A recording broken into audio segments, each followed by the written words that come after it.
Right, I'm going to be totally honest with you because this is how we learn vital lessons. I've messed up pretty bad. So finished the job, it's all working, did my tightness test on the gas meter, got a drop. So checked my soldering on the gas pipe below, that was all fine. Yeah, did another tightness test, still dropping. So what I think I've done is, even though where I've screwed the bracket on, the holes I've drilled are very close to the original boiler holes, I think I've drilled through the gas pipe. Which means I've got to take the boiler off the wall, so drain it down, decommission the electrics, gas, everything, flue, get it off the wall, make a hole in the wall, find the gas pipe, repair it, and put it all back together again at the end of the day.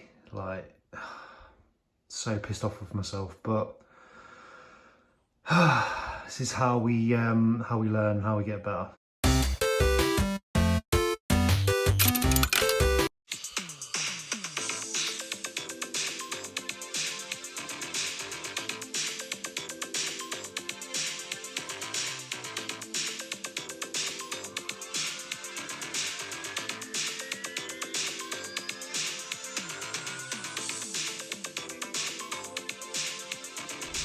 What's up guys, happy Sunday. Thanks for tuning in to my latest video, the life of a jobbing plumber. Now you've probably noticed not put a video out for a couple of weeks. I'll talk more about this at the end of the video because I don't want to bore those of you that are just here to watch plumbing and gas stuff.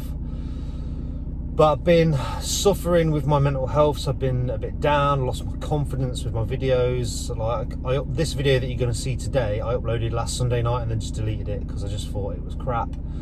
And I was in a really bad place, so yeah, just I've not been feeling confident enough to upload a video for the last couple of weeks. Hopefully I'm on the up now, feeling better. But like I say, I'll talk to you about it at the end of the video. I'm happy to be open about my mental health. It's kind of embarrassing being a bloke and having to talk about stuff like that, but I know by talking about it, it's going to help some people that suffer with anxiety, depression, stuff like that. So this week's video, I drilled through a gas pipe, made a mistake.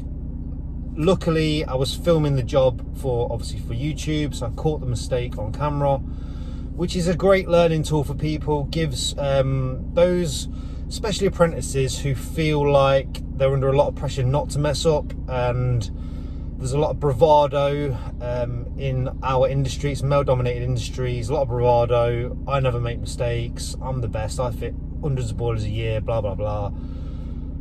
Anyone who says they don't make mistakes is lying to you. We all make mistakes. I made one, it's on camera, so you can have a watch, see how I dealt with it, which is the most important thing, because if you do make a mistake at work, you got to fix it. You can't just walk off and leave it. You got to sort it out. So it's like, the moral of the story is, yeah, I've gone wrong, but the important thing is fix it, get it sorted, and then you can have a word with yourself after the event. If you want to tell yourself off or be a bit, fucking hell, I've lost loads of money on this job. But the important thing is you got to put right what you got wrong. So there's that. And then I think a little job, it was a customer who watches me on YouTube. He wanted me to give a second opinion to his mum and dad because they're elderly. Someone went round, told them that they needed a new boiler because the part that the boiler needed, the fan, was obsolete. So I went round, the fan wasn't obsolete, but the fan was also working. It was the thermistors, temperature sensors on the boiler. So there's that little video.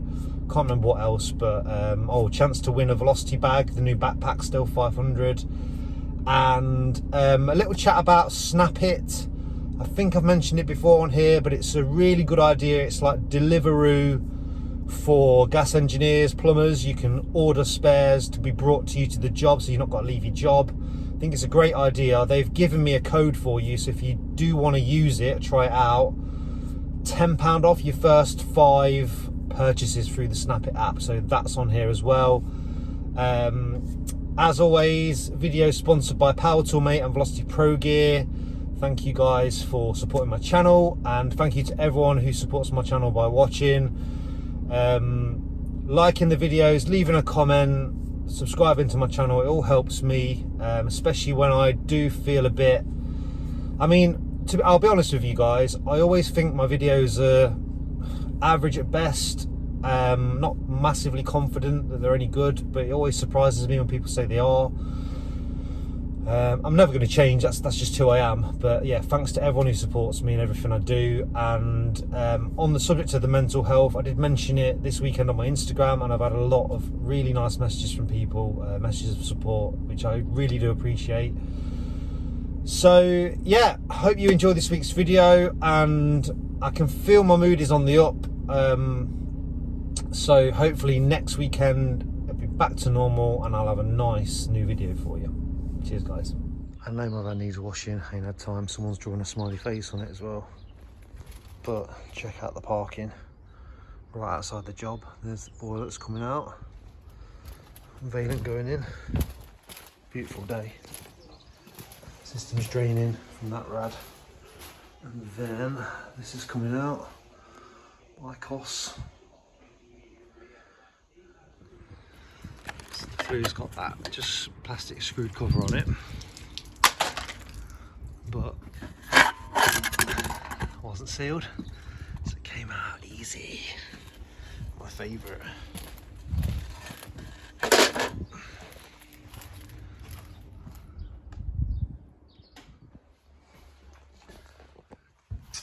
So the left one underneath, there's plenty of play on that, moves up and down. The right one was pinned in by the PRV, so I've just cut that with multi-tool.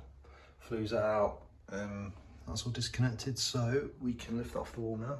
Right, so from the boiler, now my flow and returns are the same, so that's the flow and that's the flow, that's the return, that's the return. Obviously we've got a flue here that's going straight out, so I've not really got any room for the filter. I'll try and get it in somewhere if I can work it out, but if not, then this is going to have to go up in the cylinder cupboard. You might think this is a bit rough, but what I've done is, so you can't solder directly onto the boiler, so I'll give you some compression fittings. So I've put a compression elbow on the flow. Right. Yeah, you? Yeah, you need anything? No, I'm good. Oh my god, you do not waste time. Put an elbow on the flow, along, kick on the pipe to bring it out. Just because this T, it's so tight, and I couldn't get that nut off the pipe, the olive's really crushed onto that street elbow. So it's behind the flue anyway, so it don't really matter, but that's how I've connected that. And then this side I'm going to put the socket on, bent a bit of copper that's going to go over the top of that PRV, and then I'll sweat the elbow onto there to connect that. And then the filter, magnetic filter, is going to have to go up in the airing cupboard. So underneath the boiler, the gas goes on there like that. Obviously you need to get across to this, and it's just in the way of each other with the condense pipe. So even if I turn this to say look that way, it's hitting that. So I've got to think of how there is room to get behind here. So I'm just going to sweat that off, put an elbow, probably try, well no I won't get behind it, but I've got to think of something to do with that now.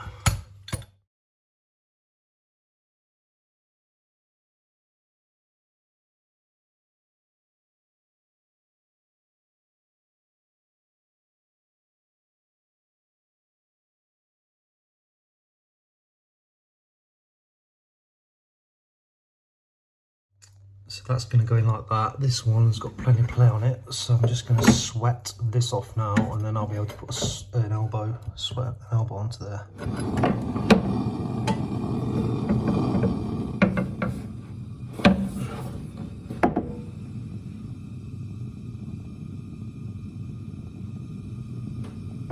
It's got a really low flame because I don't want to burn the wall.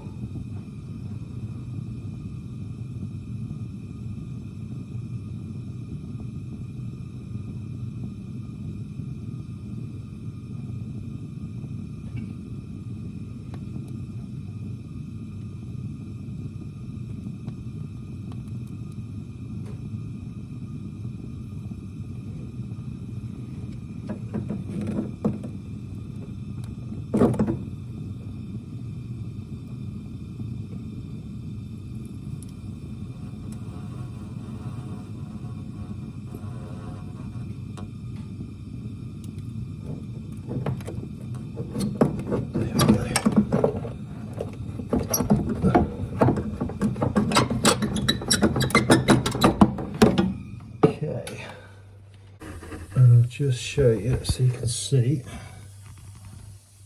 You can see the wall.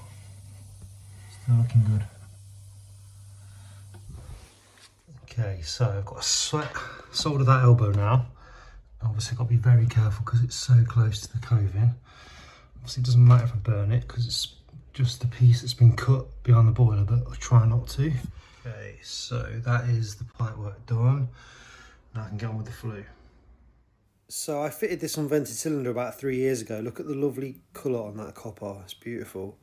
That's how I got to know this customer. So basically they had someone in to fit an unvented cylinder. They made such a bad job of it, they called me and I replaced it. So that's the return there, no room to get a filter on there, so we're going to have to put it on the flow to the radiators, which is this pipe here, which I've pulled the lagging off. So there's always obviously the best place for the filter to go is last thing before the boiler, but sometimes you can't get it on there and it's better to have one on the system somewhere than not at all. So that's where it's going, cut that out, fitted it there, and that was the last part of this job, so now I can fill the system. Shown you these before, but it's a drill bit pipe cleaner, so I'm not going to get much off, but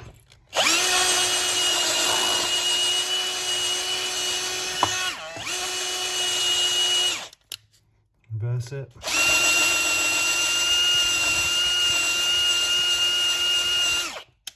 So that's what I've done with the gas, just come straight below it, nice and tight. I think that's the best I could have done.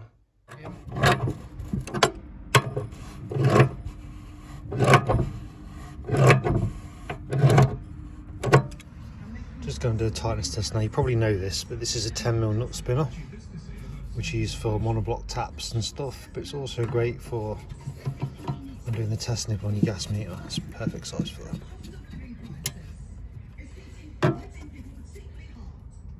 Um, 395HO 029465, 10mm nut spinner, Tool Monster, Monster PB, 10% off. So before I show you the rest of this job, I just wanted to take the opportunity to talk to you about Snap It. We had Victor, who's the CEO of Snap It, on the podcast a couple of weeks ago, and I think I've mentioned it before, but it's such a good idea. At the minute it's only available in London, but hopefully if it goes as well as it is going in London, they're going to move it to hopefully a city near you. I think Birmingham is the next city that's going to get a trial. So if you don't know what it is, think of Deliveroo, Uber Eats, something like that, but for plumbers. So someone like me, it would be great. You're out on a job, you don't want to leave, you've got parking space, or you're snowed under and you've got to stay on the job. While you're working away, you can go on an app, book a part from a merchant and get it delivered to you without having to leave the job. And I just think that's, this day and age, a brilliant idea. So your merchants, your local merchants, will have like a Apple iPad or some kind of tablet on the counter.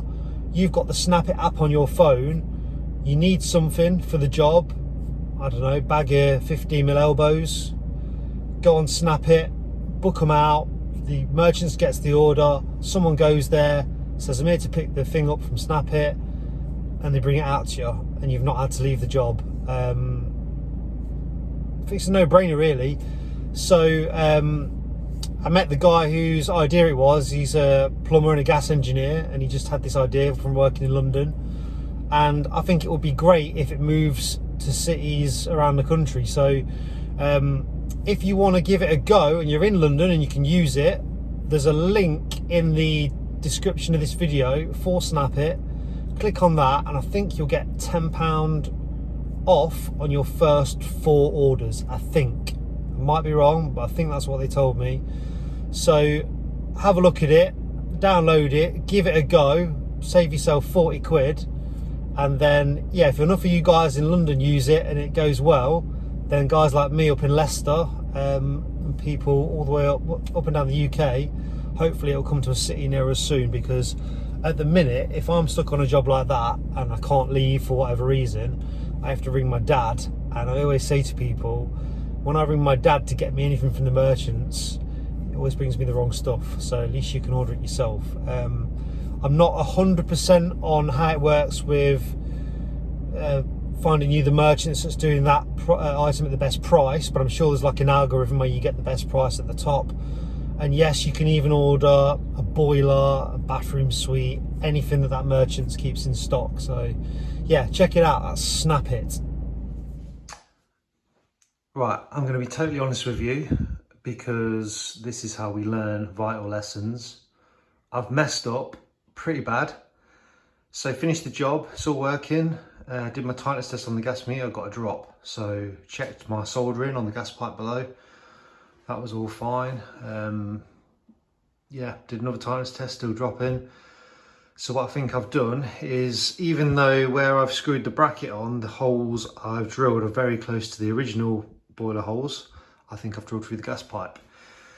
Which means I've got to take the boiler off the wall, so drain it down, decommission the electrics, gas, everything, flue, get it off the wall, make a hole in the wall, find the gas pipe, repair it, and put it all back together again at the end of the day. Like, so pissed off with myself, but this is how we learn, how we get better. These boilers have got a handy drain off on the inside, so just gonna get the water out of it into there. That's the one. So I've drilled the ones with the circles around here, they were the original holes, and I've drilled that one, that one, that one, and that one, I think. And the one in the middle is the one that's got it. On these valents, you have to use one of these three, and it was that one. So just chopped a section of the wall out to expose the pipe, and I have got it right on the edge. What a bastard. Look at that. Just caught it. And this plastic is not going to be easy to get off, and it's pinned in two places, so I'm going to have to make some slip sockets.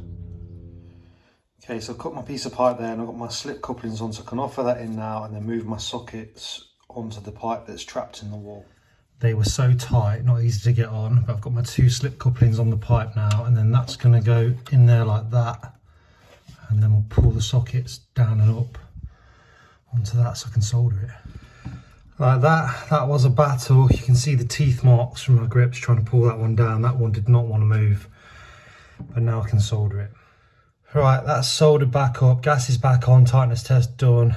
I'm blaming Valent for this because you have to use one of those holes marked in A, and I used the one on the right. If I used either of the two on the left, I would have been alright, I would have missed it, but done now. That top socket was an absolute bastard. Did not want to go up, didn't want to pull back down. That's why there's teeth marks all over it, but we're done now. So quickly get the boiler back on the wall, filled up, flue done, condense, electric, just basically the whole job all over again.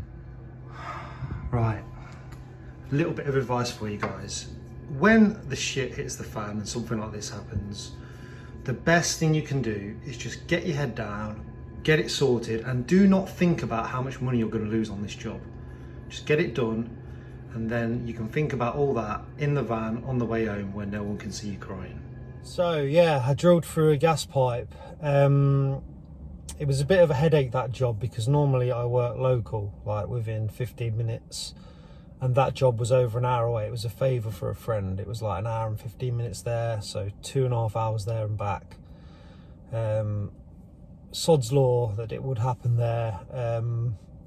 I think that's the first time I've ever done that, which in, I was 17 when I started, so 23 years. It's not bad, but still, when it happens, you're like, fucking hell. But yeah, the moral of the story and why I showed it was because if it does happen to you, and it will, it might not necessarily be that, but yeah, you've just got to get it fixed, because you can spend half an hour stressing about it, telling yourself off, swearing, getting angry, but you're still gonna have to fix it. So the best thing to do is get your head down, get it fixed, and then when it's done and it's working, then you can start kicking yourself or having a word with yourself. But yeah, it's just one of those things. But it's good. I find it's good for me to show you when I make mistakes, because then it will make you feel better about when you guys make mistakes. And people who say they don't make mistakes are liars. I'd never forget that.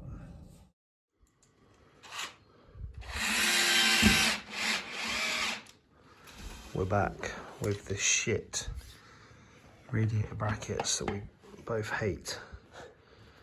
So we did the downstairs about a month ago, and now we're doing all of the upstairs rads. How many is there? 9. 9 in total, and they're all these crap brackets because there's no doubles. And as you can tell by my voice, I'm feeling ropey today. I didn't get here till what, 10:30. So, get up in instalments this morning. I didn't eat anything yesterday.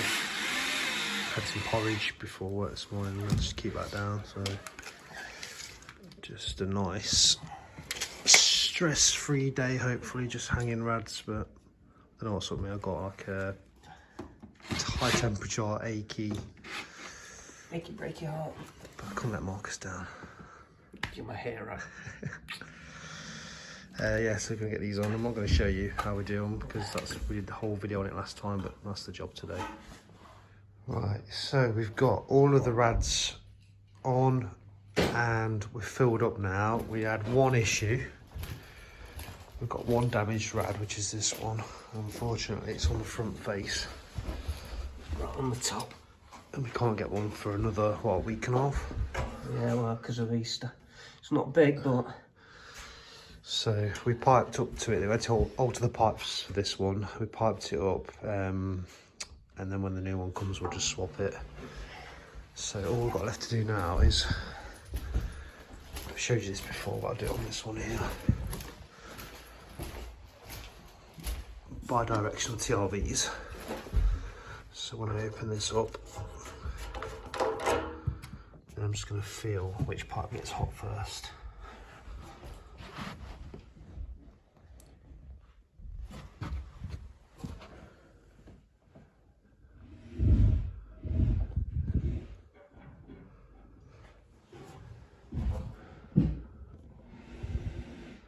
It's this one.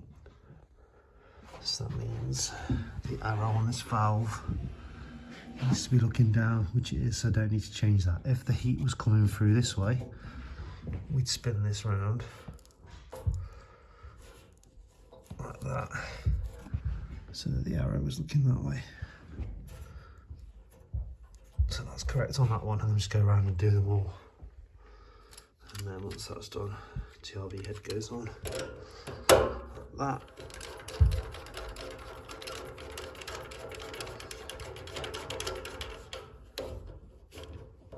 Sorted. Yeah, so this one you see the old rad brackets. That was a massive rad.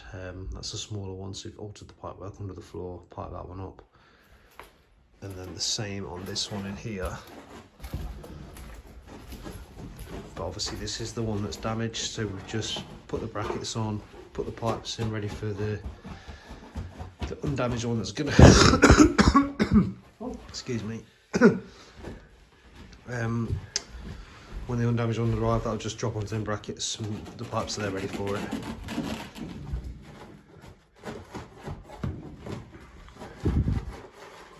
Caps off, ready? Lovely. I'm going to go home now and I am going to die. You right down there, Lils?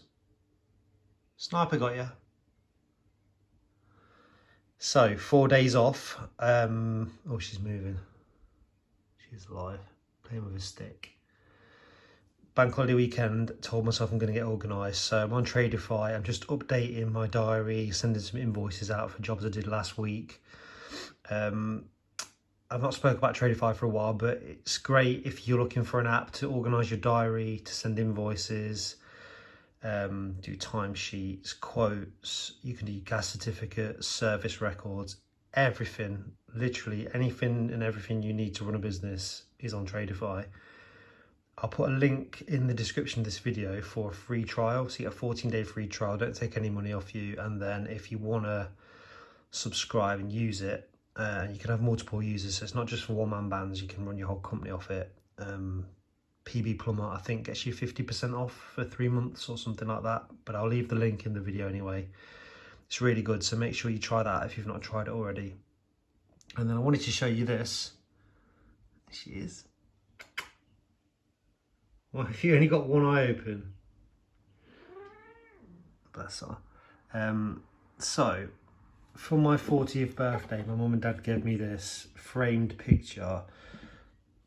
This is Wilberforce Road in Leicester, and this used to be where my gran and granddad lived in the house above. And this was our yard, 144 Wilberforce Road. You can see my granddad there working out on the front. That's the old sign writing. So we had a shop front there so people could go in and book their jobs. And then the yard out there was where they stored everything. So pipe, fittings, there was different sort of rooms with different stuff in. I used to spend my childhood at this place. It was awesome. And this is one of the vans. So this is a Subaru Sumo van, badged up G&V booth. That was actually my first car. So after I learned to drive, I used to drive that to school. Absolutely loved it. There was obviously a seat in the front, but I used to get my mates in the back as well. So happy memories. But yeah, I absolutely love that little piece of history. I want to see if I can find any more pictures from back in the day, and if I do, I'll show you. This is that boiler I was asked to give a second opinion on. So when I got here, it was flashing F10, had no heat or hot water. This is the boiler, Glowworm 24HXI. And a quick check on my phone on the instruction manual for this boiler, and that F10 fault is the central heating return thermistor fault. So either the thermistor cable is defective or broken, or the thermistor itself is faulty, or it's not attached properly to the pipe, which is what led me to start wiggling it around and disconnect the leads. And then when I did that, I got a new fault code, which was F24, which is central heating return temperatures greater than 90 degrees. So again, check thermistor on return. So you can see there, it's changed from F10 to F24. So I was here probably all of 5 minutes when I'd pinpointed the fault to the thermistors.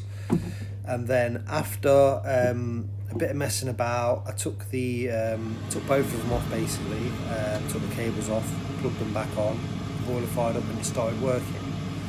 And I left it running for a good 10-15 minutes, so pretty much to me that proves that the fan's okay, because if the fan wasn't okay then the boiler would be now lit and circulating. So yeah, didn't need a fan, didn't need a new boiler, just the misters.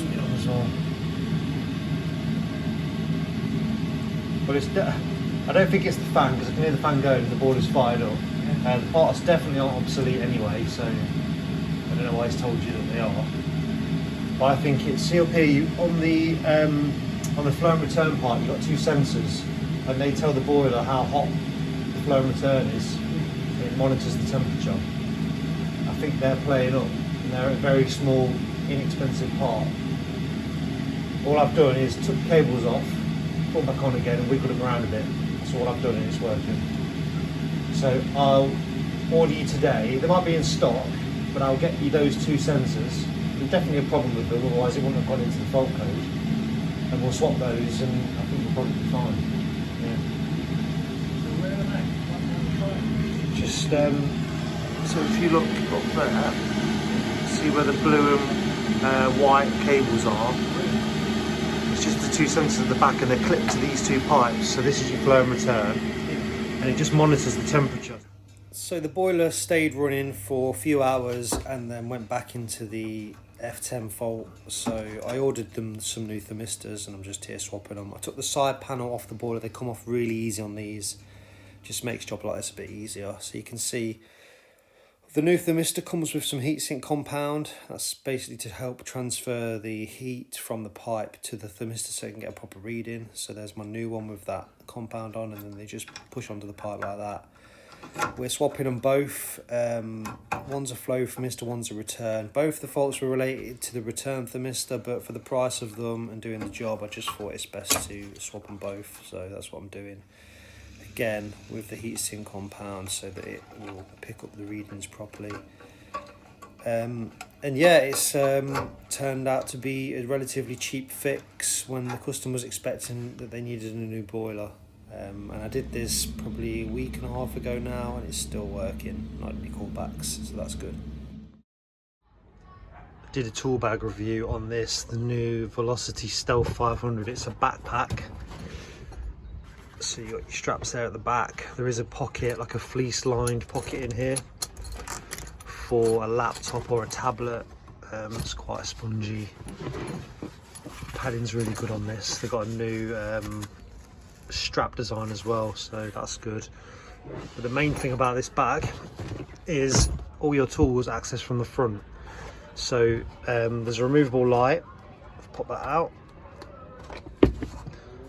which is like a magnetic work light, so you can stick it and illuminate your work surface, and it just drops back in the bag. That's rechargeable. And then you've got all this vertical storage on the front. Nice big pocket there, clear zip pocket there. That's the charger for the light. And then all you do is you turn this like that, and this pulls forward. And then you've got this nice big section. There's a divider for that pot, but you can put cordless drills in there, gas bottle, anything you want really. Just a nice big, show you like that.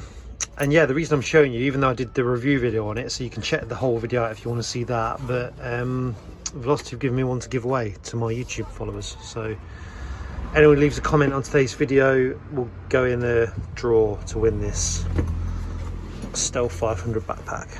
Right, so gonna have a little chat about why I've been down for the last couple of weeks and just my mental health in general. Hopefully it will help some of you that are going through something similar. A lot of people have a misconception about me that I'm this like overly confident extrovert. I'm a very quiet person, keep myself to myself. Obviously I do my social media stuff, but that's about plumbing, and I'm confident. Normally I'm confident about my standard of work, my knowledge, stuff like that. But real life, the real stuff, the behind the scenes stuff that you don't see, I do struggle with anxiety. I've had some really bad anxiety attacks over the last sort of 3 years, and also depression. I say depression, I think that's what it is. When I'm down, I go sort of into myself. I don't respond to messages, I don't talk to anyone, and I start thinking, get to like a dark place. And yeah, my mood, I have a routine basically. So I work out swimming, running and lifting, and I have a routine with my diet. And because I've done that for so long, if my routine's interrupted, it affects my mood. If I can't train, if I can't eat what I want to eat, which doesn't sound like a big deal, but it does affect my mood. That's just how it is. You might say first world problems or man up or whatever, but it's reality for me. I have to have my routine, and I have to feel like I'm progressing with my fitness. So that keeps me motivated, keeps me in a good mood. And I got ill a couple of weeks ago. It was a Saturday night. My throat started to hurt, and then that night I couldn't sleep at all. I was like delirious. I was hot. I was in a pool of sweat in my bed. I was shivering. I just couldn't sleep, and I felt awful. Managed to get some sleep. Woke up about 8 o'clock in the morning and basically took some paracetamol and fell straight back to sleep. Woke up at lunchtime and thought I better get out of bed because I was soaked. So I got on the sofa, put a film on, and then fell asleep again. Woke up about 5 p.m. Tried to eat something because I'd lost my appetite, and I eat every sort of 2 to 3 hours. I eat a lot of food in a day, so it's not like me to not eat anything. But I tried to eat some chicken and rice and ate a tiny little bit. I fell straight back to sleep again. Woke up at midnight, got into bed. So Sunday was just a write-off. I couldn't do my YouTube video because I couldn't even look at a screen. My head was pounding. Had to go work Monday, Tuesday, Wednesday. Wasn't too strenuous. It was like radiator stuff. I was working with Marcus and Glenn. What am I trying to say? Yeah, I had to go to work. Probably wasn't the best idea, but I'd told them I'd work with them, so I didn't want to let them down. And then yeah, it sort of dragged on a week, then a week and a half, and not being able to eat, work out, do any of the things I wanted to do, any things in my normal routine. You might notice the scenery's changed. Just had to move my van to let someone out. Yeah, not being able to stick to my routine really affected my mood, and It's quite embarrassing to say this, but I will be open about it because it's part of my life, and hopefully by talking about it someone will relate to it and it will help someone out. But I will go into a very dark place where I think about or fantasize about killing myself, and like what life would be like if I wasn't there. And this happens to me quite often, and normally it's fine. Like, I don't think I would ever do it. I always say to myself I would never do it. One time when I was really low, I sat in my van and I googled how to kill yourself, and it said, I always remember this, the article said no matter what you do, it's gonna fucking hurt. And that kind of made me think, yeah, I'm not really serious about this. I'm just like fantasizing about not having to deal with all the shit that, you know, being sad. But what happened to me recently, I was just at the petrol station filling the van up with diesel, and I was sort of just like daydreaming, and I was looking at people and just thinking, what is there in this world, in this life, that is going to make me happy, like satisfy me? And I couldn't think of a single thing because I was in this dark place, and that really scared me, because then I thought, well, if I can't think of anything that's going to make me happy, that's a really scary thought. And it almost was like the fantasy of like killing myself and not having to deal with my shit anymore became a bit more real. I don't know if that makes sense, but yeah, I was really, really down. And then obviously, because I was down, I lost all my confidence. I didn't want to put out any social media content. I didn't want to put out any YouTube content. And I do put a lot of pressure on myself to put a video out every week. Obviously, I've got a channel sponsor now, so I've got kind of obliged to put a video out. But yeah, it's a lot of pressure, and there's a lot of work that goes into a video. And when you're not feeling it, I just couldn't do it. And then the other side to it is, I'm self-employed tradesman. If I'm not feeling good up here, then I'm not performing to the standard I need to perform to work. And I was just not up for it, not motivated to go to work. Fine going to work with Marcus and Glenn because I'm at their job and I'm just getting my head down and working for them, but sorting out my own work, no interest at all in it. Didn't send any invoices out, so I've not paid myself now for about 6 weeks, I reckon, because I've just been ignoring the paperwork, which when you're self-employed is the worst thing you can do, because no one's going to just ring you up and say, oh Pete, you did that job for me 4 weeks ago, you've still not invoiced me. They're just going to ignore it and hope you forget. So added pressure of that, no money coming in because I'm not sending any bills out, no motivation to work. You know, it's not good, is it? But I've got a little bit of a chest, like a cough still, but with the illness I had, I was feeling weak, my muscles were aching, headache, the temperature, I couldn't do anything. Now at least I'm back in the gym, so my mood I know is improving. I can tell just by my voice. You'll see in this video, some of the bits I was filming in the van in my green t-shirt was when I was still pretty low, so you might notice a bit of a difference in me. But I don't know what the answer is. I go through phases of it. Obviously, I'm on the way back out of the sort of rabbit hole now, feeling a lot more positive. But it will happen again, as it always does. And I've been I can tell you, I've been to so many different therapists. I don't think it ever really helps me. I don't know what the answer is. I don't want to, I've been to the doctors as well. They just want to give you like antidepressants, and I don't want to just be given tablets, because they didn't really ask me any questions. They were just like, yeah, here's some tablets. I don't think that's the right way to go about it, but I'm not an expert, I'm just a plumber. But yeah, just thought I'd let you know that's how I've been. If anyone's going for anything similar, drop me a message on Instagram. Always happy to chat about it. I don't mind being honest about mental health.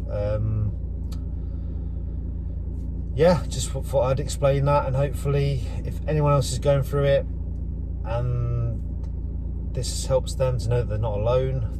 Other people go through it all the time. I've had so many messages from people saying that they're going through a similar thing, so you're not on your own. We all suffer from it. I think tradesmen, especially self-employed people, you've got a lot of pressure on your shoulders running a business. You have to do your own paperwork, get your own money in, and then there's real life as well that's not to do with your plumbing and heating business. And yeah, it's a lot for one man. But yeah, thanks for listening to that, and yeah, hopefully it's helped someone. And I don't know what I'm trying to say, guys, but yeah, thanks for the support.